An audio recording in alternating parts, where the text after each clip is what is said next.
I think we've got enough people here. Critical mass? Sure. Yeah? Sure. Let's go. As soon as we could see Quentin, then it was official, right? Exactly.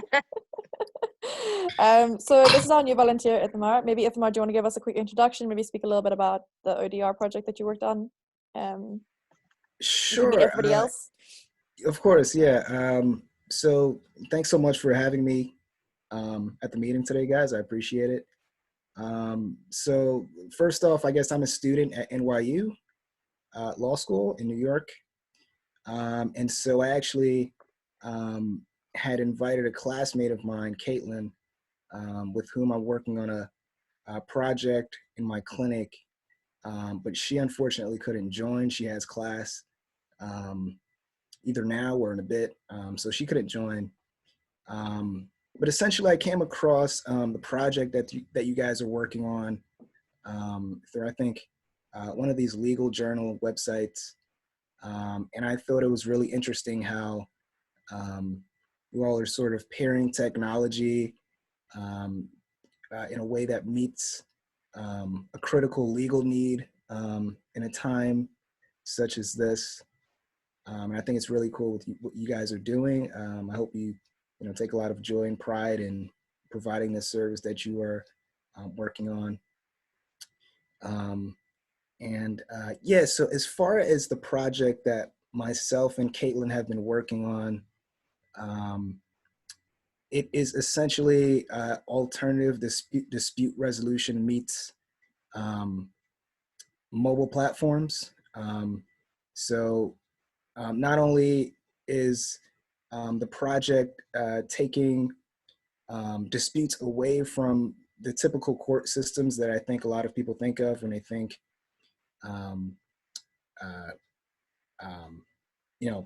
legal disputes, but it's also taking it one step further and bringing it online.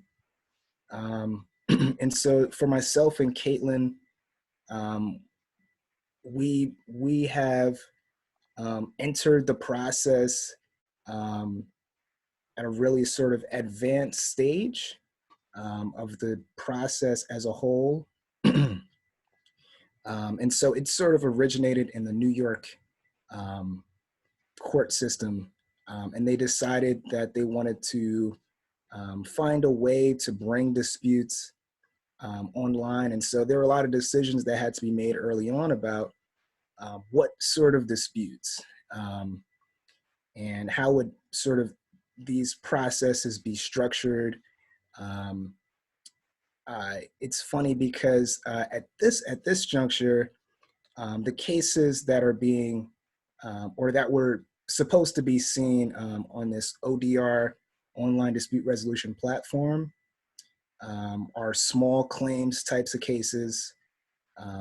So sale of goods and those sorts of disputes. But originally, the cases that were meant to be seen were debt collection cases.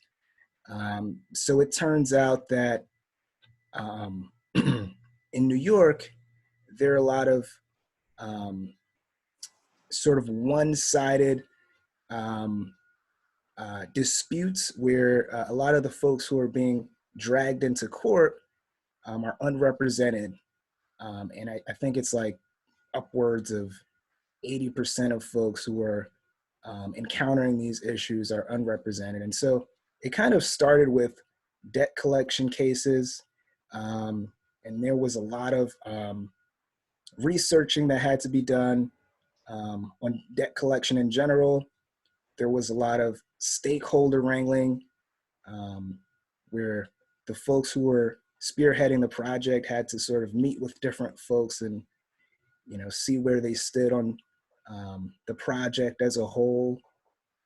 And so I think like 2 years in, they had to scrap the whole debt collection project in general as a whole and start over really and sort of focus their efforts on small claims.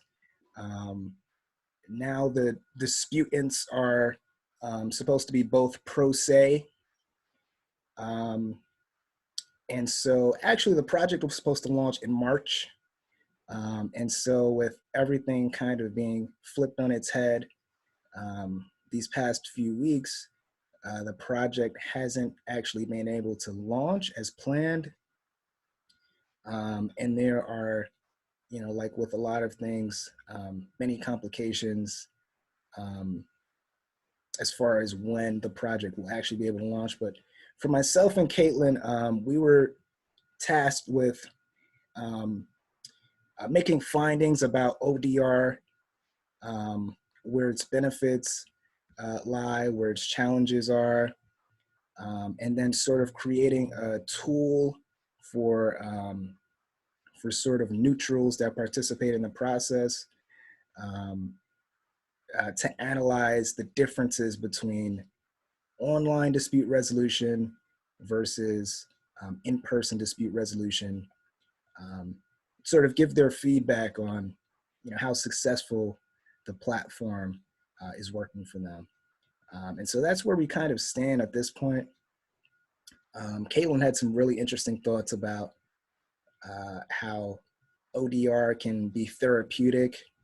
But like I said, she unfortunately couldn't join us today. But yeah, that's where we are. And yeah, that's all I have. That sounds. Thanks. Thank you so much for that That feedback. sounds cool. Yeah. Ithamar, I shot you I was doing stream of consciousness chat stuff to you, so if any of it's useful. Thank you. I appreciate that. And at the moment, Ithamar is just having a look at the glossary for the family law and trying to convert that into some plain language. Doing 5, I think, and then we see how it goes after that. Take that and run with it. And I just think that, maybe we can talk a bit more at some other stage about the challenges that you faced. What we're doing here is we're not doing the dispute resolution online, but I think there are going to be some similarities between your project and this one. So yeah, thank you very much for volunteering and for coming on this call. Thank you. I think now we go into the normal meeting. Any blocks? Anything that anyone's struggling with? Everyone's just doing so good. Can you make lawyers respond more quickly to red lines? I don't have a block, but I have a question. Kate, and maybe it's just for Kate, but I thought maybe this is part of, yesterday we were talking about the descriptions of the forms that are going on the website, and that was going to go into the list, and then we put a link into the card for the different forms to the list. So Henry at Northeastern did this plain language doc. Jen Howard responded, that was last week. Jen Howard responded saying, did I miss this? I don't know what state that doc is, and I also don't realize, I'm not sure, where is that, what is that for? Where are those going? Are they supposed to go into the YAMLs? Are they supposed to go on the website? I'm not really clear about that. I thought they were going to be splash pages in the, sorry, I've been sucked into I have a telephonic hearing coming up. I've just been trying to prep sorry. for. Oh, no, that's okay. That's why I've been, sorry, I realized I hadn't been responding. I think they were going to be splash pages in the individual interviews. Is that? So who's running that show? I think that must be Matt, because Michelle, do you know anything about this? I don't know anything about this. Yeah, I had reached out to Henry about trying to draft them. And that was my understanding, is Matt had asked for splash page language. Okay. So that was Matt asking for that. All right. I can get Matt in here if we need. Let me know. So I'm coming back to this whole thing about, because who's coordinating pulling all the 209A together into a package? I went through that doc. I don't know where it is at this point, but I went through the one that Kate, that you posted to our. Yeah, if you have edits, I think that would be great. Yeah, because I've managed to get it down from sort of 11.9 to 5.7, but then I got to the point where I'm thinking, what are we using this for?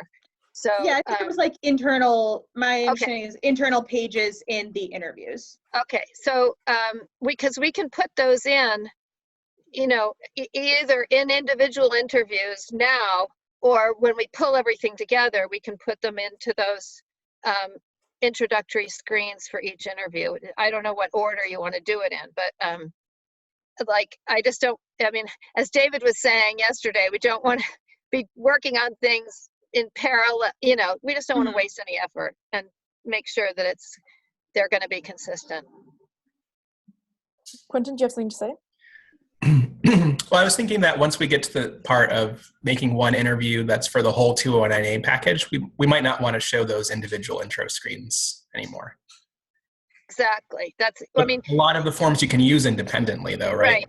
Yeah. Yeah. We'll want to have both. Right. And I think the other thing is that, that was exactly my thinking, is that some of them can be standalones. Some of them are integral to the big package. If they're integral to the big package, you want people maybe to know that they're going into the next phase of the interview, but you don't want to just say, now you're working on the affidavit disclosing care, because that won't really mean anything to them. No, exactly. Yeah. Okay.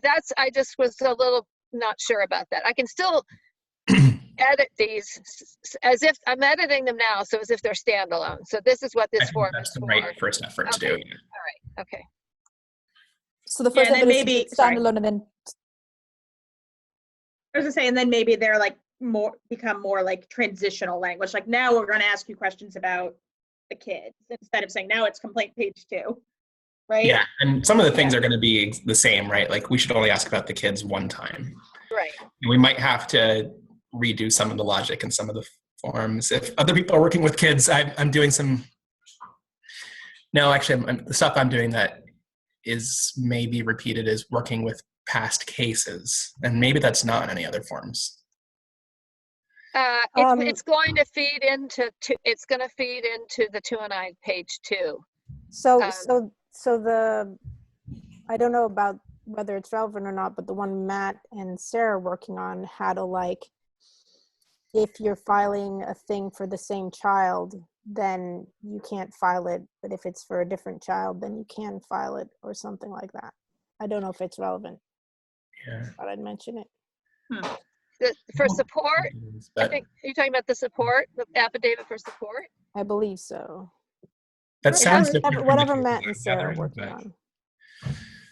But maybe there are other areas like that, other like shared tables. Do you know, Caroline, that are the same on different forms, other than just the names of the kids and their birth dates, which we already have a consistent way to collect that. That's right. So there would be, if down the line we're doing support, 209C, or what's the other one? The one for married support.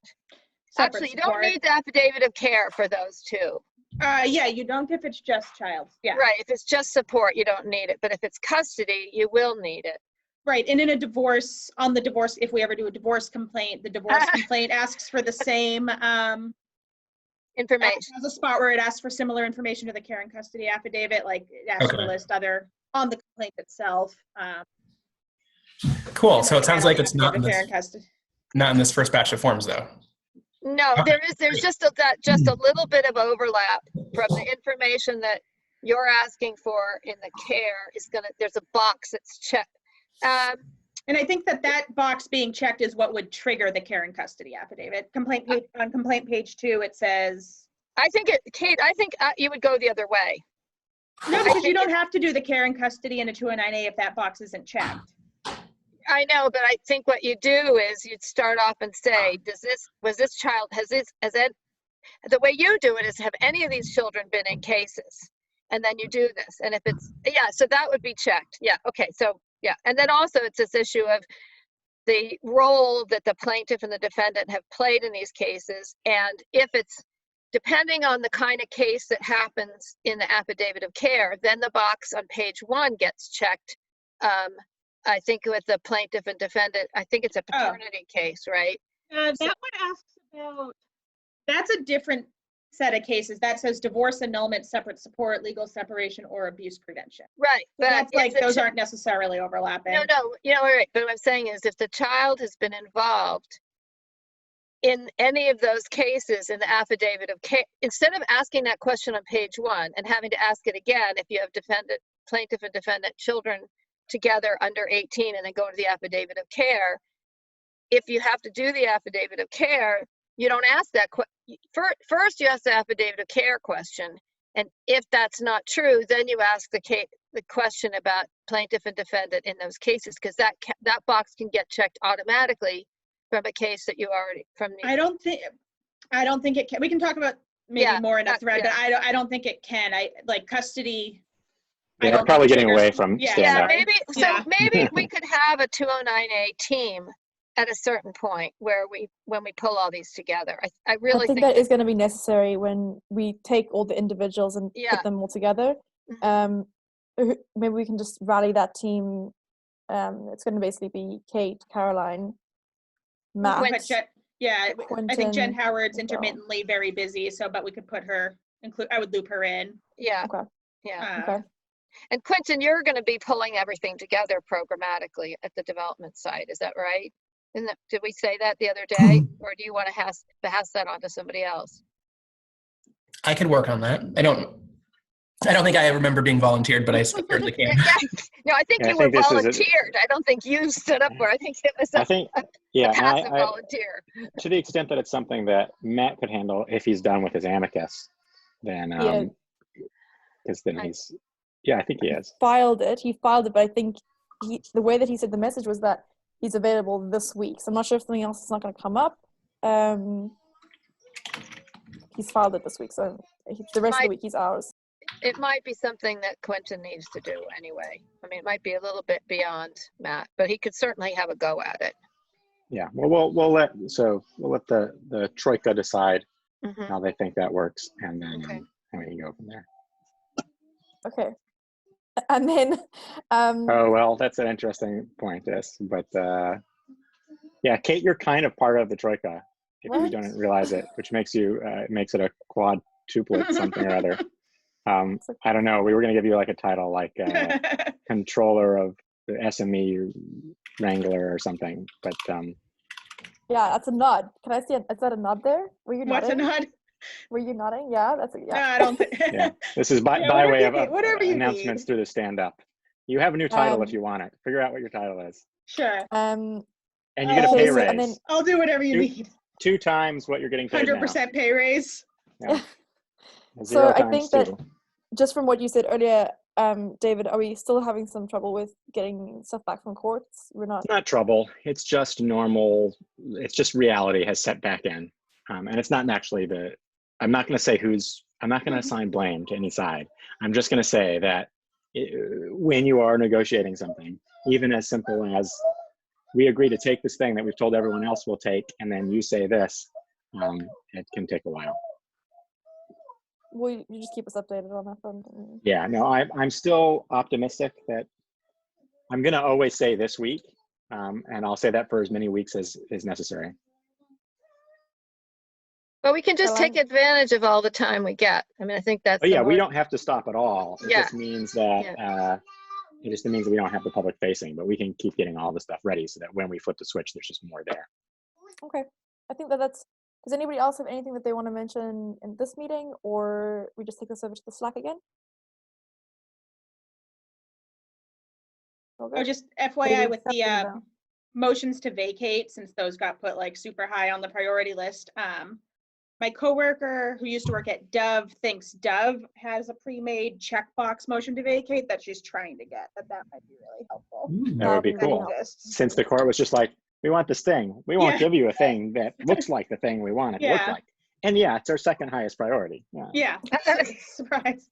But otherwise, I've been Did getting Quin- people did to send me samples, and I can put something boilerplate together if that doesn't already exist. But Quentin, did you not get a motion to vacate from Annette, or was that not satisfactory?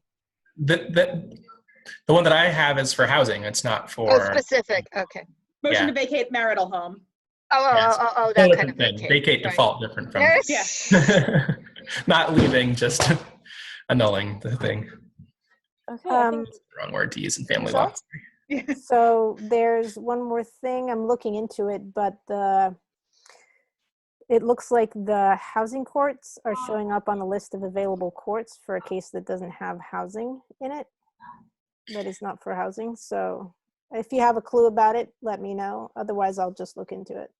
So the answer to that is that we don't do any filtering of courts right now. We Oh, ask for that information, but it is not used in the interview yet. can we? Okay. All And right. that's because right now, the only interview that we have ready to go live is a housing court interview. So That's part of it's not it will not affect the first form, I guess is the point. Yeah, sure. Also, the court library that I built for made for the eviction defense tool was only for eviction cases. So it's optimized for that use. So it may require redesigning some of the interfaces, or at least just creating a new function that just like returns a list of selected courts. It's not the way it's designed right now.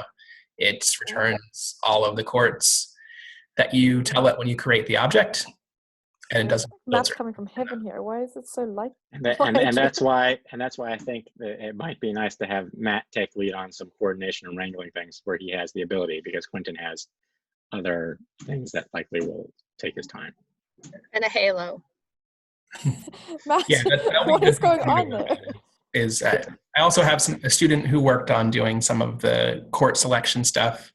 So I think it will make the most sense once we have all of those ready to really focus on the court dialogue in our interviews.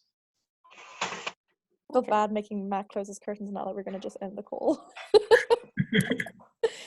Hi, Matt. Maybe you can quickly meet Ithamar. Ithamar, this is Matt. He's also one of the project managers.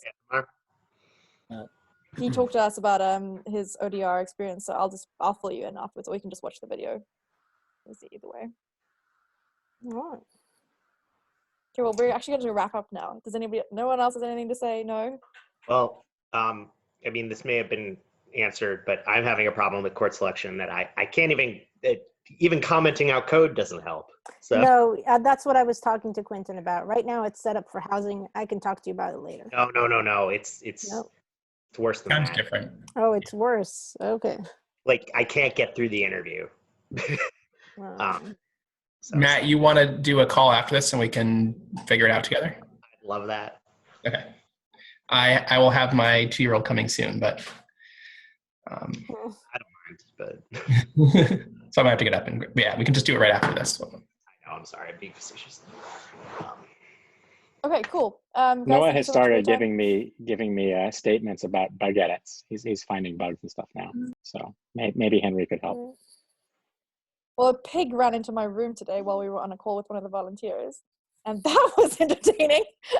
My door was open, and we live on a farm. It's crazy. Anyways, So Mark is gonna make some like very basic PDFs to test some generator stuff with. And I think one thing we're gonna try and work on soon is making some test interviews that have very specific parts of them that can manually test different features of basic questions and things like that. So that might help as well. And there is someone who has an Android who is interested in testing on Android, Robert. But we need to give him stuff to test, basically, right? So I guess he's a little blocked. He's not on here, but he's a little blocked because if we want to give him the TRO or something to start testing, then that might also be useful. Yeah. If that would be useful, then we can put him on that. I think the TRO would be useful, yeah. Okay. If he's looking for something to test, that's the first thing going out the door. So just, give us whatever we need in order to get him started, and we'll get him there. guys, Shouldn't thank you very the much. link for the TRO be on the card? It is. It's I'm not also linked on the public website too. Oh, already. I didn't know whether we were playing with that one. I wasn't sure what we were allowed to Had do, you what we weren't. pushed the most recent version to production? No, redirect. you're right. No, I hadn't gotten the confirmation from you, so I forgot about it. And what happens to that? If it's on the public site now, what happens if somebody does it now? Well, no one should be able to see the public site now. And if you go there, it says this site is not ready. Don't use it. Oh, all right. I didn't realize. Okay, gotcha. We haven't sent the link out to anybody, so it's pretty hard for someone to stumble on it accidentally. Do we have a development site where we can try things that we're developing? I thought I remembered someone saying something. Yeah, there's a dev server for the forms, and the difference in the URL is basically there's a dev dash that's at the beginning. And we also have a test server, which would be good. But it can't hurt to do that. Since nothing actually is live, it's nothing sending emails yet. No, you're right. We should just do it the right way. We should Okay. Do it the right way. That's what I'm thinking. Well, wasn't Kendall asking people to test the email sending Yeah, portion I'm as actually gonna well? message him now. He was meant to drop a link into the Slack for people to test, but I don't know. He hasn't done that yet, so I'll just follow up So with him. for what you and Kendall did, because I am taking a look at that PR and have made some comments and bug reports on it. So those are in GitHub right now. So he might want to work on it first, because there are some ones that are like a little bit bigger. So I think he might want to work on those ones and then put it out. I don't know. I haven't talked to him in a day, so if that gives some context, I hope that gives someone some context. I'm dropping him a message now. Okay. You have a call now, Michelle, with Oh, I do. Michelle. Yes. And Elizabeth is also going to jump on that, so just remember to drop that link in the Can chat I, there. how do I join that one? Drop the link to Caroline as well, please. Okay. I'll work on, all right. Yeah. That was quick. Yeah. All right, I'm gonna go onto their call. All right. All right, and Matt, I'll send you an invite. And Ithamar, I don't know if since you're a student, if you need pro bono hours or something and you want to use this project for that, that's also something we can talk about. But I don't know what your deal is or your partner's deal. Oh, you're muted. I'm actually square on my pro bono hours. All right. Cool, That being cool. said, if you know people who need pro bono hours Yeah, and might be good volunteers, then I will look for those sorts of people. all right, cool. Thank you for letting me join in on the conversation. Thanks for joining. Thank you. All right, I think are we officially done? We lost everyone. Okay, so we're officially done. Bye. Bye. Bye.